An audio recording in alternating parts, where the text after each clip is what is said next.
the local small entrepreneurs in Gauteng who are disillusioned with the provincial government's promise to empower the township economy, with allegations swirling that they were duped, with only alleged middlemen benefiting. Now the community wants to know, where did the money go? And for more on the story, we cross to SABC News reporter Canny, who is in Katlehing. Good afternoon, Canny. We saw you a little bit earlier on, and you were giving us a bit of an outline. But for those who are just tuning in and would have missed some of the, call it allegations that have been put forward here, take me through what we know about this fund and what's going on. Well, of course, good afternoon to you, Nastasia, and to the viewers at home. For those who missed us speaking to the Bossa leader, that is Musi Maimane, earlier, we are zooming in on that local township economy and the programs that have been put in place to empower those various entrepreneurs. Of course, we're in the township of Katlehing, which is in the Ekurhuleni region, and we have been going across the different spaza shops, the identified green spaza shops that were supposed to be beneficiaries of the Skyim Noto fund. You may remember it as part of that initiative of the Gauteng government to empower these local entrepreneurs. We understand that a portion of the funding, and we're talking about millions, Nastasia, would come from the private sector, as well as a portion that is 50-50 of coming from the Gauteng government. Now, if we look at some of these spaza shops, we are looking at scenarios where they have that building and they have the green painting. However, we have seen that there is little to no stock, and we have some of them alleging that they have not received those funds and they believe that those funds were paid out. We are speaking to some of these beneficiaries who have been waiting for about 4 years to see some of this empowerment materialize. Of course, it's very important to see this township economy thrive, especially in the number of socioeconomic challenges we are dealing with in the country. And we are seeing a number of these beneficiaries with these different spazas, which is the equivalent of a convenience store in these local communities. However, they have no stock and they have no funding in order to succeed in this particular business. Of course, I am joined by one beneficiary right now, that is Mr. Pagazina, that joins me to speak on this particular issue. We see your spaza shop is quite scarce, and there isn't many goods that are arriving in the spaza shop, and we know that for 4 years you have been waiting for some form of funding or some form of goods to come to this particular spaza shop. Can you just usichazele isimo sakho manje mukhuluma nathi SABC News?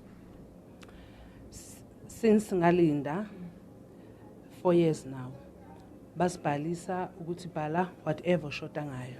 Shota ngani basenzisa ama quotation, basitshela ukuthi okay, mele sikupendele ishop before uthole everything. Mele upende ishop, bese mabaceda ukupenda ishop bathi bhala phansi whatever oyifunayo. Sabhala bese sahamba saya wholesale. Umlungu wakhona wase wholesale shema wasenzela ama discount sonke leso stock wasabhalwa phansi sabeka eceleni, and then bathi asihambeni siye ezindlini zethu bazosifonela nge following day. Ngitshela ukuthi since sahlala till today sekuyi 4 years manje zange sathola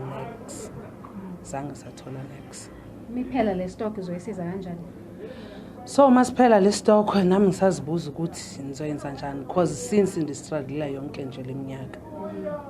Angibuza imibuzo lapha eGauteng bathela. Mawubuza imibuzo ukuthi is then stock bathi sizoza, but thina kahle sisiza abantu ababhadala rent office. If siyeza la kuwe sizokoleka imali, sithi sifuna 500 mele uyikhiphe. If siyeza kuwe sithi sifuna 300 ya rent ase office mele uyikhiphe. Mawungayikhiphi sho ukuthi angeke uzobenefite next. Yini into ofuna ukuyibuza kweGauteng government manje? Manje ngifuna ukubuza ukuthi since kudala silindile bangasiza ngani kanjani, because siyalidinga vele usizo. All right, Nastasia, that's one of the beneficiaries, Ms. Sapogazi. As you can see, I'm going to step out of frame so that I can give you a shot of what this spaza shop is currently looking like, as she alleges that for 4 years she has not received that empowerment. Remember, in this specific case, it would have been a grant, but it would have been in the form of the spaza shop being updated, that is painted and refurbished, and then of course it would have been in the form of stock. However, she alleges that when the the team or so-called team came, the painting was done, and she was quoted allegedly about 10,000. And then when the stock was expected to come, she didn't receive any goods. And that is 4 years counting. She has stated that she's tried her own efforts to upgrade the store and have the goods on her own dime. However, she is reaching a point where those funds are now necessary in order for her to thrive in this business. As you can see, these shelves are quite empty.